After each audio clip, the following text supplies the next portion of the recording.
क्या बेहतरीन फिल्म है ये। यही आप बोलोगे इस मूवी को देखने के बाद, यानी कि आपका डाटा वसूल, आपके टाइम का सही उपयोग, आपका मूड एकदम फ्रेश और एक अच्छी सी सीख, सब कुछ मिलेगा इस मूवी के अंदर।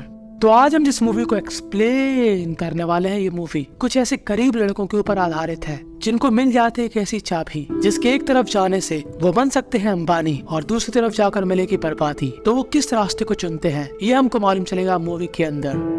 तो मूवी स्टार्ट होती है जहाँ पर ये लड़का काफी इंपॉर्टेंट बात बोल रहा होता है। क्या? कोई बात नहीं, मैं आपको हिंदी में समझाता हूँ। तो दरअसल ये लड़का अपनी कहानी सुना रहा कि इसके साथ क्या हुआ था कि उसको ये वीडियो रिकॉर्ड करनी पड़ रही।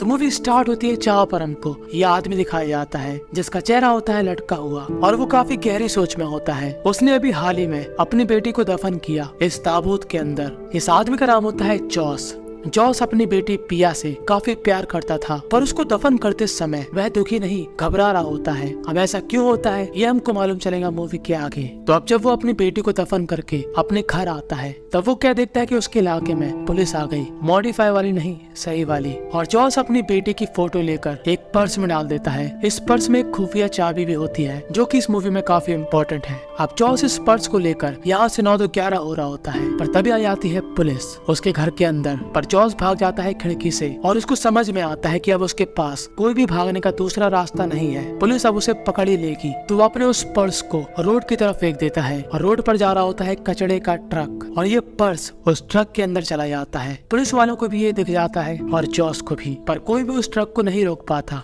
और ये ट्रक आता है एक काफी बड़े कचड़े के ढेर के पास जहाँ पर शहर का सारा कचड़ा इकट्ठा होता है। अब यहाँ पर काफी लड़के कबाड़ बीन रहे होते हैं। अब यहीं पर हमको एक और लड़का दिखाया जाता है, इसका नाम होता है राफेल। राफेल जब कबाड़ बीन रहा होता है तभी उसको मिलता है वही पर्स जो कि जॉस ने उस ट्रक में फेंका था। अब राफेल सोचता है कि इस पर्स के अंदर पैसा मिल जाए तो मजा आ जाए, और ऐसा ही होता है। और वो ये बात अपने खास दोस्त गार्डो को बताता है, गार्डो जिसके साथ वो उस पैसे को शेयर करता है। और जब गार्डो यहाँ से चला जाता है तब वो उस पर्स में और खोजाबीनी करता है जहाँ पर उसको जॉस का कार्ड मिलता है और काफी सारे जानवरों की फोटो और जॉस की बेटी की डायरी, एक छोटा सा कैलेंडर और एक चाबी। और दूसरी तरफ जॉस जिसको पुलिस मार मार के कुत्ता बना देती और पूछते है कि वो पर्स कहाँ पर है, पर जॉस कुछ भी नहीं बताता। ये पुलिस वाला, इसका नाम होता है फ्रेड, जो कि किसी के कहने पर उस पर्स को काफी शिद्दत से ढूंढ रहा, और वो किसके कहने पे ढूंढ रहा वो हमको मालूम चलेगा आगे। और दूसरी तरफ राफेल और गार्डो यहाँ पर खा रहे होते हैं खाना। यहाँ पर एक और अमेरिकन लड़की होती है, इसका नाम होता है ओलिविया। दरअसल ये कहानी है ब्राजील की,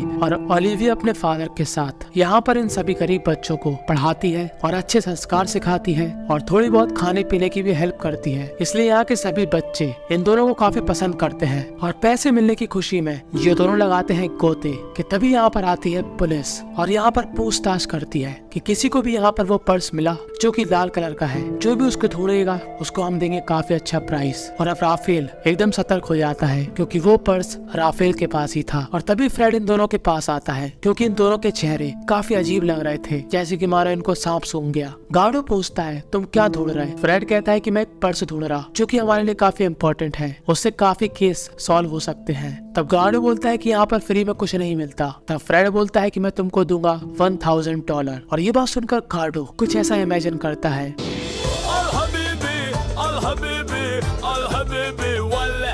और वो राफेल को इशारा करता है कि $1000 तो काफी ज्यादा है, पर इशारों में ही राफेल मना कर देता है। और फ्रेड के जाने के बाद राफेल गार्डो से कहता है कि मेरी माँ ने सिखाया कि पुलिस वालों पे कभी भरोसा नहीं करना। अब ये बात कितनी सच है ये आप लोग कमेंट में बता देना। अब रात होने के बाद गार्डो राफेल से यही कहता है कि हम लोग उसको वो पर्स दे देते हैं, उससे हमको मिलेंगे $1000। तब राफेल कहता है कि वो पर्स किसी जॉस नाम के व्यक्ति का है, और जब हमको पुलिस उस पर्स के लिए $1000 दे रही, इसका मतलब उसकी रियल कीमत काफी ज्यादा होगी। और ये दोनों ही अपने एक दोस्त रेड के पास जाते हैं। रेड जिसको है थोड़ी खुजली की प्रॉब्लम बॉडी में, जिससे उसका कोई भी दोस्त नहीं है सिवाय इन दोनों के। और ये दोनों पूरी कहानी रेड को भी बताते हैं। वो कहते हैं कि हमको सिटी में जाना है और इसके अंदर जो चाबी मिली उससे इस आदमी के लॉकर को खोल के देखना है कि उसके अंदर आखिर क्या है, क्या पता हमको काफी पैसे मिल जाए। अब ये लोग कैसे भी जुगाड़ करके जॉस के लॉकर के पास पहुंच जाते हैं, पर वहाँ पर होती है पुलिस। और अगर पुलिस ने इनको पकड़ लिया तो इन तीनों को लग जाएंगे एल, पर एल के आगे एम है, एम यानी कि मौका अपनी इस कबाड़ी वाली जिंदगी को बदलने का। और गार्डो पुलिस का ध्यान भटका कर उनको दूर ले जाता है और उतने में ही रेड और राफेल जॉस के लॉकर को खोलकर उस लॉकर के अंदर रखा हुआ सामान अपने साथ लेकर वहाँ से भाग जाते हैं। और गार्डो तो अपना था एक्सपर्ट, तो वो पुलिस को चकमा देकर इनके पास आ जाता है और इन तीनों को उस लॉकर के अंदर क्या मिलता है, एक लेटर और जॉस और उसकी बेटे की फोटो जिसके पीछे लिखे होते हैं नंबर्स। और इन तीनों के अरमानों पे फिर जाता है कीचड़। पर ये लोग इतने में हार नहीं मानने वाले थे। अब ये लोग क्या करते हैं, उस लेटर में जिस आदमी का नाम लिखा था उसके बारे में ये लोग इंटरनेट पर सर्च करते हैं। और ये लैपटॉप था ओलिविया का। जब ओलिविया होती है बाहर तो ये लोग होते हैं अंदर और उस आदमी की डिटेल लेते हैं जिसका ये पर्स है और जिसके बारे में उस लेटर में लिखा था। और ये लोग पूरी जानकारी की फोटोकॉपी लेकर यहाँ से निकल जाते हैं। और यहीं पर फ्रेड जो कि काफी शिद्दत से उस पर्स को ढूंढ रहा होता है, तभी वो एक बात नोटिस करता है कि वो दो लड़के जिनसे वो मिला था, राफेल और गार्डो, वो लोग कहाँ पर हैं। और उसको थोड़ा बहुत शक होता है। तब वो एक लड़के से पूछता है कि वो दोनों कहाँ पर है। तभी लड़का बोलता है कि वो दोनों कई दिनों से यहाँ पर नहीं आ रहे। और बस यहीं पर फ्रेड के दिमाग की बत्ती अब पुलिस का सायरन बन जाती है और बार बार उसको यही संकेत देती है कि हो ना हो इन दोनों को कुछ ना कुछ तो मालूम है। और वो रात में चुपके से अपने सिपाहियों को भेजकर राफेल को किडनैप कर लेता है। गार्डो यहाँ पे खेल रहा होता है गेम। और जब तक गार्डो उसको देखता है तब तक ये दोनों राफेल को ले जाते हैं। और गार्डो रफ्तार में जाकर ये बात बताता है फादर जूलियट को, जो कि इन सभी गरीब बच्चों की देखभाल करता। और अब जूलियट घबरा जाता है क्योंकि वो इन सभी बच्चों की काफी चिंता करता है। और ये दोनों ही पुलिस वाले राफेल को फ्रेड के पास लाते हैं। फ्रेड बड़े शांति से कहता है कि उस पर्स के बारे में मुझको बता दो। पर राफेल की माँ के संस्कार यहाँ पर बीच में आ रहे थे और वो पुलिस वालों पे भरोसा कतई नहीं करना चाहता था, तो वो कुछ भी नहीं बताता। और फ्रेड उसको गाड़ी में इतने झटके दिलवाता है कि उसके थोबड़े का नक्शा बिगड़ गया था। और दूसरी तरफ जूलियट जो कि पुलिस स्टेशन जाकर परेशान हो रहा होता है कि राफेल कहाँ पर है, पर उसको कोई भी कुछ भी नहीं बताता क्योंकि किसी को मालूम ही नहीं है। और फ्रेड राफेल को एकांत में ले जाकर आखिरी बार पूछता है कि सच सच बताओ वो पर्स कहाँ पर है। पर राफेल कहता है कि मुझको कुछ भी नहीं मालूम। तब फ्रेड के सबर का बांध टूट जाता है और फ्रेड कहता है अपने एक सिपाही से कि इसका राम नाम सत्य कर दो। और फ्रेड के जाने के बाद ये पुलिस वाला तान देता है राफेल की कनपटी पर बंदूक। पर इस पुलिस वाले का नहीं करता मन राफेल को ऊपर पहुंचाने का, तो वो दूसरी साइड गोली चलाकर डिसाइड करता है यहाँ से जाने का, क्योंकि वो इस पाप को नहीं करना चाहता था। और अगली सुबह सभी को राफेल मिलता है जिसकी हालत बहुत बुरी होती है। जूलियट उससे कहता है कि अगर तुमको वो पर्स मिला है तो तुम उस पुलिस वाले को वो वापस कर दो। पर राफेल कहता है कि मुझको ऐसा कोई भी पर्स नहीं मिला। और अब ऐसी परिस्थिति में गार्डो की जान पहचान के लोग कहते हैं इस राफेल की वजह से कि तुम हमारी कम्युनिटी को क्यों नुकसान पहुंचा रहे, तुम इससे दूर हो जाओ। पर वो दोस्ती ही क्या जो मुश्किल में काम ना आए। और ये बात गार्डो जानता था, तो इस आदमी से कहता है बड़े प्यार से, भाग यहाँ से। वो आदमी जिसका नाम लेटर में लिखा था उसके बारे में मालूम चल जाता है। वो आदमी था जेल में। तो अब ये तीनों बनाते हैं प्लान और ओलिविया से कहते हैं कि गार्डो के ग्रैंडफादर जेल में हैं और वो उनसे मिलना चाहता है। दरअसल अगर कोई अमेरिकन सिटीजन जेल में गुजारिश करेगा तो यहाँ पर जल्दी बात सुन ली जाती। तब ये तीनों पहुंच जाते हैं सिटी की तरफ जहाँ पर वो जेल था। और गार्डो चेंज कर लेता है अपना लुक।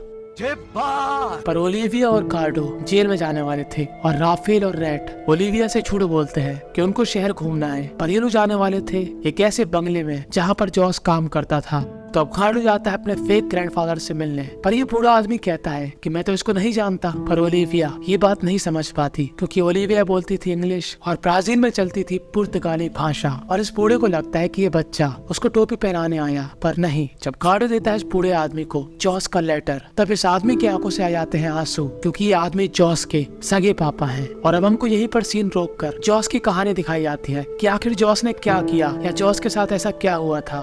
तो जॉस जो कि काफी बड़े बिजनेसमैन का सेक्रेटरी था, पर ये बिजनेसमैन कुछ इलीगल काम भी करता था जिसका सारा रिकॉर्ड जॉस के पास था। और एक दिन जॉस ने अपने उसी मालिक के घर से पूरा पैसा और उसकी काफी इम्पोर्टेंट डायरी वहाँ से उड़ा ली और एक फ्रिज में सभी सामान भर के अपने घर आ गया। और इसलिए वो बिजनेसमैन जॉस के पीछे पड़ा है और वो जानना चाहता है कि उसका पैसा और डायरी कहाँ पर है। और फ्रेड इसी बिजनेसमैन की कठपुतली है। तो अब जॉस की कहानी समझने के बाद हम आते हैं फिर से अपनी प्रेजेंट कहानी पर। तो अब इस बूढ़े आदमी को मालूम चल जाता है कि गार्डो उसके लिए एक फरिश्ता है। और जॉस के फादर को मालूम था कि उस एड्रेस तक पहुंचने के लिए इनको एक पहेली सॉल्व करने पड़ेगी, क्योंकि एग्जैक्ट लोकेशन तो जॉस के फादर को भी नहीं मालूम कि वो पैसा कहाँ पर है। तो वो अपने एक आदमी से कहता है कि इस गार्डो नाम के लड़के को तुम जेल के बाहर मेरी वाली बाइबल दे देना, और वो गार्डो से कहता है कि जितने भी नंबर तुम्हारे पास हैं उन सभी पहेलियों को सॉल्व करके तुम्हें उस जगह का एड्रेस मिलेगा उस बाइबल से। और यहाँ पर बेचारी ओलिविया नमूना बनकर खड़ी होती है, क्योंकि सभी बातें उसके ऊपर से जा रही होती है। और जब ये सभी लोग अपने घर वापस लौट जाते हैं तब ओलिविया उनसे पूछती है कि मुझे सच सच बताओ क्या परेशानी है। तब ये लोग उसको कुछ भी नहीं बताते। ये लोग कहते हैं कि फ्रेड ने हमारे साथ गलत किया और हम चाहते हैं कि तुम वीडियो बनाकर हमारी बात सबके सामने रखो। तो ओलिविया इन सभी की वीडियो बनाकर इंटरनेट पे डाल देती है और ये बात मालूम चल जाती है फ्रेड को, और फ्रेड 5 मिनट के अंदर आ जाते हैं लोगों के पास। अभी तीनों तो भाग जाते हैं पर ओलिविया यहीं पर रह जाती है और फ्रेड उसको अपने साथ ले जाता है। और फ्रेड को यहाँ पर वही लाल पर्स मिलता है जो कि इस समय खाली था, और वो गुस्से में आकर इस पूरे कबाड़ खाने को जला देता है, यानी कि काफी लोगों की रोजी रोटी पर इसने आग लगा दी। और ये तीनों सिटी की ओर निकल जाते हैं। अब जिस आदमी से इनको बाइबल लेनी थी वो आदमी इनसे मांग रहा था पैसे, वो भी काफी ज्यादा। तो रैट जूलियट की अलमारी से पैसे निकाल कर एक चित्र बनाकर छोड़ जाता है, जिससे जूलियट को मालूम चल जाए कि उसके पैसे रैट ने चुराए। अब जूलियट को काफी बुरा लगता है कि उसने ऐसा क्यों किया, पर ये करना इन तीनों के लिए काफी इम्पोर्टेंट था। तो अब राफेल बनाता है प्लान कि देखो गार्डो, जब तुम उसको पैसे देने चाहना तब बड़ी होशियारी से काम करना। पहले मांगना वो बाइबल और उसको थोड़ा बहुत पढ़ने का नाटक करना, फिर जाके पैसे देना, पहले पैसे नहीं देना। और राफेल ने एक बात और समझाई थी कि हमको यहाँ पर झगड़ा नहीं करना। तो गार्डो भाई साहब पहले पैसे देते हैं और बाइबल लेने के बाद उसको नहीं पढ़ते। अब गार्डो सोचता है कि मैं पैसे लेके भाग जाऊँ, तो यहाँ पर गार्डो भाई साहब इस आदमी से लड़ाई ले लेते हैं और हल्ला होने की आवाज सुनकर वहाँ पर पुलिस आ जाती है इस आदमी को पकड़ने के बाद गार्डो का पीछा करती है। और जो राफेल ने समझाया था कि सभी लोग उसका उल्टा करते हैं, पर ये तीनों उनको चिढ़ाकर दूसरे एरिया में पहुंच जाते हैं। और अब इनका पूरा फोकस सिर्फ इस पहेली को सुलझाने का होता है। फोटो के पीछे नंबर लिखे होते हैं और गार्डो जाता है बाहर खाने की व्यवस्था करने कचड़े के ढेर से, जहाँ पर एक कन्या उसको काफी भाव देती है। मतलब एक ऐसा इंसान जो कि उसके सामने खाना बटोर रहा, वो भी कचड़े के ढेर से उसको इतनी खूबसूरत लड़की भाव दे रही। बेकार है भैया, मैं तो टूट गया।